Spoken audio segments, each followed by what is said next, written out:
ಇಲ್ಲೇನ್ ಮಾಡ್ತಿದೀಯ? ಅವತ್ತಷ್ಟೆಲ್ಲ ಅಂದು ಆಡಿ ಹೀಯಾಳಿಸಿ ಅವಮಾನ ಮಾಡಿ ಹೋದ್ಯಲ್ಲ, ಇವತ್ತು ಯಾಕೆ ಬಂದೆ ಇಲ್ಲಿ? ಬೇಗ ಹೇಳು, ಇಲ್ಲಿ ನಿನ್ಗೇನ್ ಕೆಲಸ? ನನ್ನ ಪ್ರಯೋಗಕ್ಕೆ ತಡ ಆಗ್ತಿದೆ. ಆಗದೆ ಏನು, ನನ್ನಿಂದ ತೊಂದರೆ ಆಗಿದ್ದಕ್ಕೆ ಕ್ಷಮೆ ಕೇಳ್ತೀನಿ ಅನ್ನೋ ಭ್ರಮೆಯಲ್ಲಿ ಇರಬೇಡಿ ವಿರೂಪಾಕ್ಷ ಶಾಸ್ತ್ರಿ. ನಿಮ್ಮ ಮಹತ್ ಪ್ರಯೋಗದಲ್ಲಿ ಭಾಗಿಯಾಗೋದಕ್ಕೆ ಖಂಡಿತ ಬಂದಿಲ್ಲ ಶಾಸ್ತ್ರಿ ನಾನು. ಮತ್ತ್ಯಾಕೆ ಬಂದೆ? ಹೊಟ್ಟೆ ಕೊಡೋದಕ್ಕ? ಏನು ಮಂಕು ಬಡ್ದಿತ್ತೋ ನನಗೆ, ಬಡ್ಕೋಬೇಕು. ನಿಮ್ಮಗಳ ಜೊತೆ ಸೇರಿಕೊಂಡು ನೀವು ಮಾಡೋ ಹೀನ ದುಷ್ಕೃತ್ಯಗಳಲ್ಲಿ ಭಾಗಿಯಾಗಿ ನಾನು ಪಾಪಿಯಾಗಿದ್ದೀನಿ.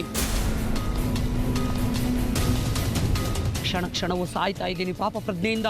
ಅದಕ್ಕೆ ಪರಿಹಾರ ಬೇಕಾ ನಮ್ಮಿಂದ? ನೀವೇನ್ರಿ ಪರಿಹಾರ ಕೊಡ್ತೀರಿ ನನಗೆ? ನೀವುಗಳು ಆರಾಮಾಗಿರೋದಕ್ಕೆ ನಾನಂತೂ ಖಂಡಿತ ಬಿಡೋದಿಲ್ಲ. ಮಾಧವ, ಮುಚ್ಚಬಾಯಿ.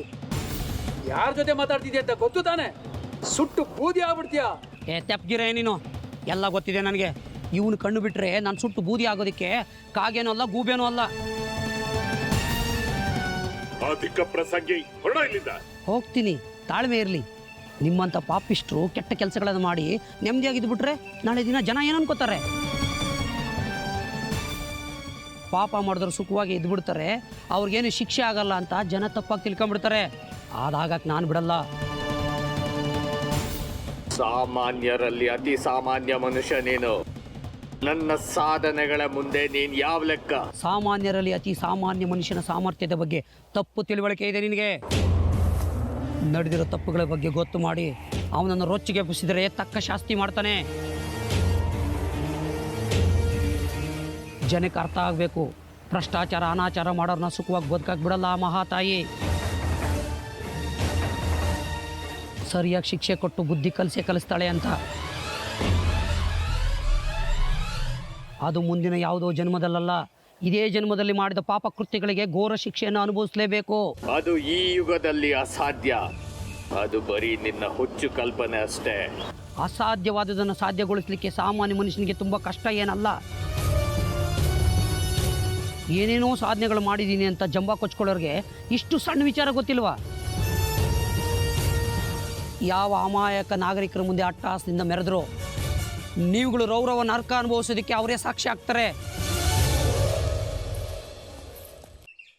ಇದು ನಾನಲ್ಲ ಹೇಳ್ತಾರದು, ವಿಧಿ ಲಿಖಿತ. ವಿಧಿ ಲಿಖಿತದ ಬಗ್ಗೆ ನಿನ್ನಿಂದ ಪಾಠ ಕಲಿಯೋ ಅಗತ್ಯ ಇಲ್ಲ.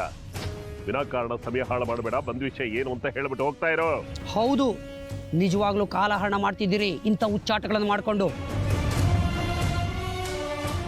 ನಿಮ್ಮ ಅಸಹಜ ಸ್ವಾರ್ಥಕ್ಕಾಗಿ ಏನು ಅರಿಯದ ಮುಗ್ಧ ಕಂದಮ್ಮ ಜೀವನದಲ್ಲಿ ಇನ್ನೂ ಕಂಡ್ಬಿಟ್ಟೆ ನೋಡ್ರದ ಹಸಿ ಜೀವನ ಬಲಿ ತಗೋಬಿಟ್ರಲ್ಲ. ನಿಮ್ಮ ಜನ್ಮಕ್ಕಿಷ್ಟು ಬೆಂಕಿ ಹಾಕ. ಮಾಧವ, ಸಾಕು.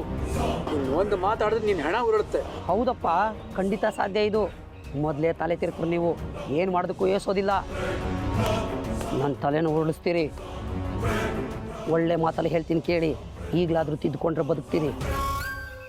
ಇಲ್ಲ ಅಂದರೆ ನೀವು ಪರಲೋಕಕ್ಕೆ ಪ್ರಯಾಣ ಬೆಳೆಸೋದಂತೂ ಖಚಿತ. ಒಗಟನ್ನ ಬಿಡಿಸೋದಕ್ಕೆ ಸಮಯ ಇಲ್ಲ. ಅದೇನು ಹೇಳಬೇಕು ನೇರವಾಗಿ ಹೇಳು. ಇನ್ನು ನಿಮಗೆ ಉಳಿಗಾಲ ಇಲ್ಲ ಬಿಡಿ. ನಿಮ್ಮನ್ನು ಮಟ್ಟ ಹಾಕಕ್ಕಂತಲೇ ಬಂದಿದ್ದಾಳೆ ಅವಳು.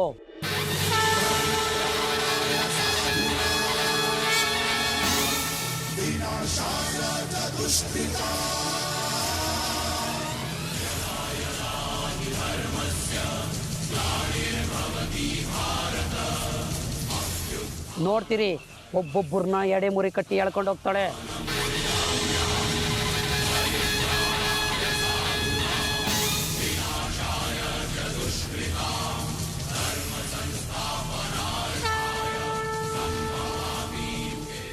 ನಿಮಗೆ ತಕ್ಕ ಶಾಸ್ತಿ ಮಾಡ್ತಾಳೆ. ಮುಗೀತಾ ಬಂತು ನಿಮ್ಮ ಸಮಯ. ಇನ್ನು ನಿಮ್ಮ ಯಾವ ಆಟಗಳು, ಕುತಂತ್ರಗಳು, ಮಾಯಾಮಂತ್ರಗಳು ಫಲಿಸೋದಕ್ಕೆ ಬಿಡೋದಿಲ್ಲ ಅವಳು. ಎಲ್ಲವನ್ನು ಸರ್ವನಾಶ ಮಾಡ್ತಾಳೆ. ಯಾರದು? ಯಾರ ಬಗ್ಗೆ ಮಾತಾಡ್ತಿದ್ಯಾ? ನನ್ನ ಮೇಲೆ ಕೂಗಾಡೋದ್ರಿಂದ ಏನು ಪ್ರಯೋಜನ ಇಲ್ಲ. ಇವನ ಮಾತನ್ನೆಲ್ಲ ನಂಬೇಡ. ನಮ್ಮನ್ನ ಹೆದರ್ಸೋದಕ್ಕೆ ಪ್ರಯತ್ನ ಪಡ್ತಾ ಇದ್ದಾನೆ ಅಷ್ಟೇ. ಎದುರಿಸೋಕಲ್ಲ, ಎಚ್ಚರಿಕೆ ಕೊಡಕ್ಕೆ ಬಂದೆ. ಈಗಲಾದರೂ ಸುಧಾರಿಸ್ಕೊಳ್ಳಿ, ಇಲ್ಲ ಅಂದ್ರೆ ನಿಮ್ಗಳ ಗತಿ ಅದೋ ಗತಿ. ಇಷ್ಟೆಲ್ಲ ಹೇಳೋನು ಅದ್ಯಾರ ಬಗ್ಗೆ ತುತ್ತೂರಿ ಉತ್ತಿದ್ಯಾ ಅಂತ ಬೊಗಳು. ನಾನು ಯಾಕೆ ಬೊಗಳಿ? ನಾನೇನು ನಾಯಿ ಅಲ್ಲ. ಅವಳು ಬಂದಿರದೆ ಸತ್ಯ ಅಂದಮೇಲೆ ನಿಮ್ಗಳಿಗೆ ಅವಳ ಶಾಂತ ರೂಪ, ರೌದ್ರ ರೂಪ, ವಿರಾಟ ರೂಪ, ಹೀಗೆ ಎಲ್ಲ ರೂಪಗಳ ಸತ್ಯ ದರ್ಶನವನ್ನು ಸಮಯಕ್ಕೆ ಸರಿಯಾಗಿ ಕೊಟ್ಟೆ ಕೊಡ್ತಾಳೆ. ನೀವು ಸ್ವಲ್ಪ ತಾಳ್ಮೆಯಿಂದ ಇರಿ. ಬರ್ದಿಟ್ಕೊಳ್ಳಿ ನನ್ನ ಮಾತನ್ನು. ನಿಮ್ಮ ತಪ್ಪುಗಳಿಗೆ ತಕ್ಕ ಶಿಕ್ಷೆ ಕೊಡೋಕ್ಕೆ ಅಂತಲೇ ಬಂದಿದ್ದಾಳೆ ಅವಳು. ನೀವುಗಳು ಕಾಲವಾಗ ಕಾಲವನ್ನು ಜೊತೆಲೇ ಕರ್ಕೊಂಬಂದಿದ್ದಾಳೆ ಅವಳು.